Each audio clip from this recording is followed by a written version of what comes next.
mga bata, welcome po sa ating panibagong video discussion sa Araling Panlipunan sa araw na ito. Ako nga po pala si Sir Jeff at ako ang makakasama ninyo upang atin mantuklasin ang panibagong lesson natin sa atin pong AP. At ang ating lesson ngayon ay may pamagat na kahulugan at kahalagahan ng gawaing pansibiko. Anong ibig sabihin ng pansibiko? Saan ito nagmula? At ano ang kahalagahan nito sa atin? Atin po itong aalamin. So kung kayo ay bago pa lamang sa channel na ito, ay maaari nyo pong i-click ang ating subscribe button. Pati na din po ang ating bell nang sa ganun kayo po ay ma-inform kapag mayroon po tayong mga panibagong video discussion sa iba't ibang subject na ipapalabas. So tayo po ngayon ay magpapatuloy at huwag nyo pong i-skip ang videong ito nang sa ganun ay matulungan ko kayo sa inyong pagsagot sa inyong mga module. Tayo po muna ay pansamantalang yumuko at tayo po ay mananalangin. Let's pray. Ama naming banal na makapangyarihan ka po sa lahat. Sa oras na ito kami ay humihiling ng sapat na karunungan at kaalaman na nanggagaling po sa inyo upang aming maintindihan ng madali at maayos ang aming pong lesson sa Araling Panlipunan. Ito po ang aming hiling at dalangin sa pangalan po ni Jesus. Amen. Okay, so tayo po ngayon ay magsisimula na sa atin pong aralin. Mga kahulugan at kahalagahan ng gawaing pansibiko. Tingnan po natin. Saan ba nagmula ang salitang sibiko? O anong ibig sabihin ng salitang sibiko? Ang sibiko ay mula po sa salitang Latin na ang ibig sabihin ay mamamayan. Noong unang panahon sa lipunang Frances o doon po sa France, tinatawag po ang isang mamamayan na nakapagbuwis ng kanyang buhay para sa kanyang kapwa na civic. Okay? Civic ang tawag kapag ikaw ay nakapagbuwis ng iyong buhay para sa iyong kapwa or sa atin, ito po ay katumbas ng pagiging isang hero o pagiging isang bayani. Na ipagpapalit ito sa salitang civil or civilian na isang individual na wala sa serbisyo ng pamahalaan o hindi nanunungkulan bilang sundalo, subalit nakatutulong ng malaki sa kanyang bayan. So, ang ibig sabihin naman po ng civil or hindi kaya ng civilian, ay ito po ay pangkaraniwang tao na wala pong bahagi sa politika or sa pamahalaan. Hindi po siya naglilingkod as a politiko doon sa ating pong pamahalaan. Siya po ay isang civil or civilian. Ngunit kapag ikaw bilang isang karaniwang tao ay nakagawa ng pambihirang at kahangahangang bagay na kagaya ng pagbuwis ng iyong buhay para sa iyong kapwa, ang tawag po sa iyo ay civic. Sa kasalukuyan, ginagamit ang salitang sibiko upang formal na tukuyin ang mga mamamayang bumuo o bumubuo ng lipunan o yung mga tao na nagkakaroon ng grupo upang tulungan ang kapwa. Ang tawag po sa kanila ay mga sibiko. Kadalasan ng ikinakabit sa salitang ito ang mga katagang kagalingan o yung welfare o para sa kabutihan, kagalingan ng mga taong mahihirap. Kapag gumagawa pala tayo ng mga ganitong bagay, ay maaari tayong tawaging civic o sibiko. Tinutukoy ng civic welfare o kagalingang pansibiko ang pinakamataas na kabutihang makakamit at mararanasan ng mga mamamayan.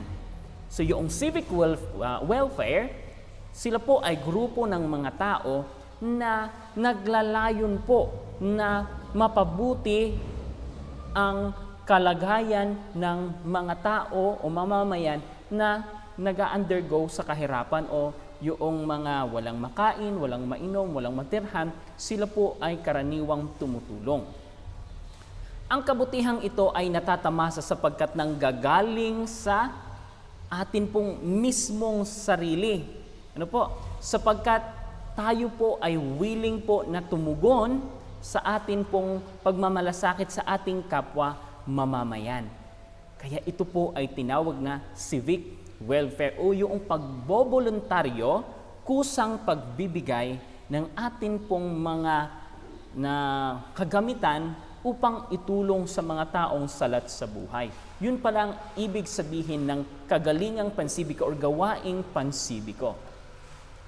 Ang kamalayang pansibiko ay kaisipan na ang bawat isa ay may pananagutan. Pag sinabi nating pansibiko or sibiko, ito po ay nangangahulugan na ang bawat isa sa atin ay mayroon po tayong kanya-kanyang responsibilidad o pananagutan sa ating kapwa. Ito ay pagpapakilala na ang individual o ang bawat isa ay may kakayanang paunlarin ang lipunan sa anumang paraan na kaya niyang tugunan at gampanan. Kung kaya po natin, halimbawa, kung kaya nating linisan yung ating pong mga kalsada na malapit sa ating bahay, o hindi po kaya ay tutulong po tayo doon sa mga gawain po ng barangay. Hindi po kaya ay pagpupulot ng mga basura na pakalat-kalat kung saan. Yun po pala mga anak ay halimbawa ng isang kamalayan o gawaing pansibiko. Ang pagkukusang loob, pagtulong ng walang inaasahang kapalit at kabayanihan at bayanihan o pagtutulungan ay mga susing katangian na dapat taglayin sa gawaing pansibiko. Ito yung dapat natin o dapat tayong magkaroon ng ganitong ugali sa isang gawaing pansibiko. Pag sinabi nating gawaing pansibiko, ito yung pagtulong na walang halong kapalit. Mula sa maliliit na bagay na tulad ng pagtulong sa isang matanda sa pagtawid sa kalye, hanggang sa malalaking bagay tulad ng pagpaplano para sa pagtatayo ng kabuhayan sa isang komunidad para makatulong doon po sa mga walang-wala. Doon po nag-ugat ang isang gawaing pansibiko. Ngayon, ano ang kahalagahan ng gawaing pansibiko? Imagine niyo mga bata, kung walang mga nagkukusang loob na tumulong sa ating mamamayang Pilipino at aasa sa ating gobyerno, sa tingin nyo ay magkakaroon kayo ng kaagarang kaginhawaan doon sa mga tao na may hirap? Di ba hindi? Tama ang inyong sinabi. Hindi po kaagad ito magbibigay o makakapagbibigay ng kaagarang lunas doon po sa mga taong wala pong kakayanan na maghanap buhay para sa kanila pong pamilya. Di matatawaran ang kahalagahan ng gawaing pansibiko sa isang bansa. Ito ay isang paraan ng pagtiyak na ang mga mamamayan sa isang lipunan ay tunay na malaya, nagsasarili at kontento sa kanilang pamunuan. Yun po palang gawaing pansibiko o pagtulong sa kapwa ay nagpapakita ng isa pong mamamayan na malaya sa isang lipunan. Ano po? Ipinapakita ng gawaing pansibiko ang pinakamataas na level ng pakikipagkapwa. Ito'y isa sa paraan ng pakikipagkapwa. Naalaala ko ang ating Panginoong Jesus. Si Jesus po ay sa kanyang panahon nung siya ay nandito sa lupa, siya po ay nakikipagkapwa, nakikipag-usap. Mismo yung kanyang sariling pagkain ay kanya pa pong ibinibigay doon po sa mga walang-wala, sapagkat nais niyang tumulong. Kanya pong, siya po ay nagkaroon ng matinding pakikipagkapwa-tao na kung saan minahal siya ng mga tao at ito'y sumunod sa kanya, hindi lamang dahil sa kanyang salita, kundi sa kanyang pag-ibig na ipinapakita sa kanila. Dahil dito, kakikitaan ang mga tao ng pagmamalasakit sa isa't isa. At ito din ang layunin ng ating Panginoon sa atin upang tayo ay makatulong sa ating kapwa, na makitaan tayo na mga tao ng mayroong pagmamalasakit sa bawat isa.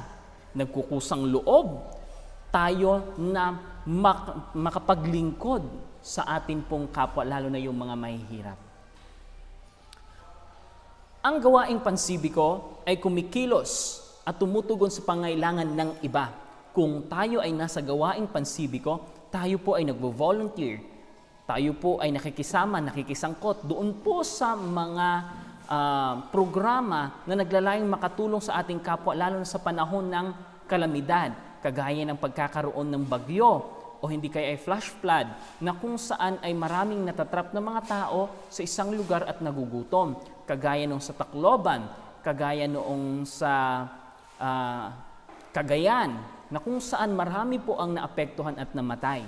So, bilang pagtugon sa kanilang mga pangangailangan, tayo bilang tao ay nagkakaroon ng pusong pansibiko kapag tayo ay kumikilos at tumutungod sa pangangailangan ng iba kahit hindi na tayo pagsabihan o walang kumpas na galing sa ating pamahalaan, sapagkat tayo ay independent body. Pag sinabing independent body, tayo po ay walang sinasandalan.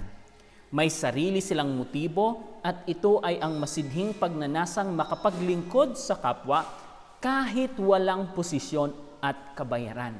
Itong gawain ito ay mas higit pa sa gawain ng isang presidente. Tandaan ninyo mga anak, ang pagkukusang loob na pagtulong sa kapwa ay mas higit pa sa dignidad na matatanggap kung ikaw ay isang pangulo, sapagkat ikaw ay naglilingkod ng walang bayad.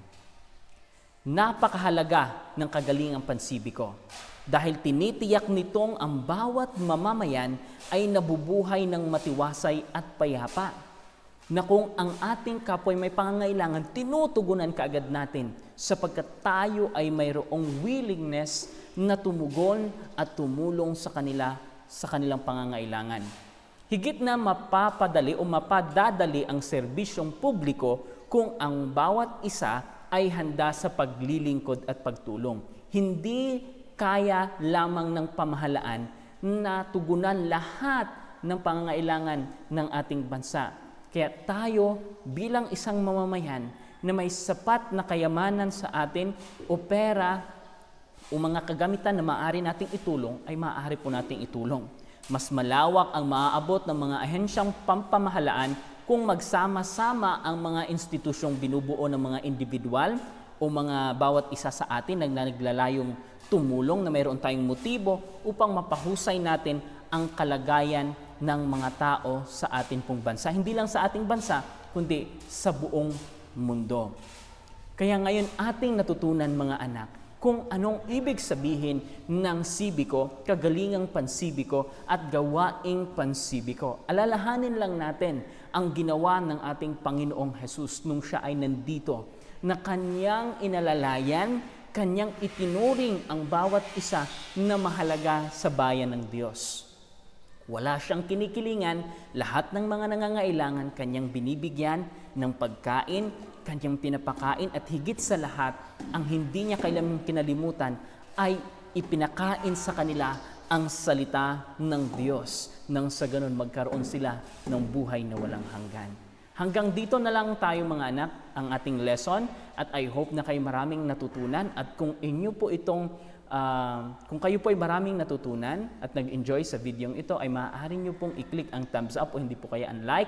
At kung hindi pa po kayo nakapag-subscribe, ay akin pong hinihiling bilang tulong sa akin po sa paggawa ng video ito, ay pakiclick po ng subscribe button. Maraming salamat po sa iyong panunood sa araw na ito, at pagpalain nawa tayo ng ating Panginoon. May God bless us all.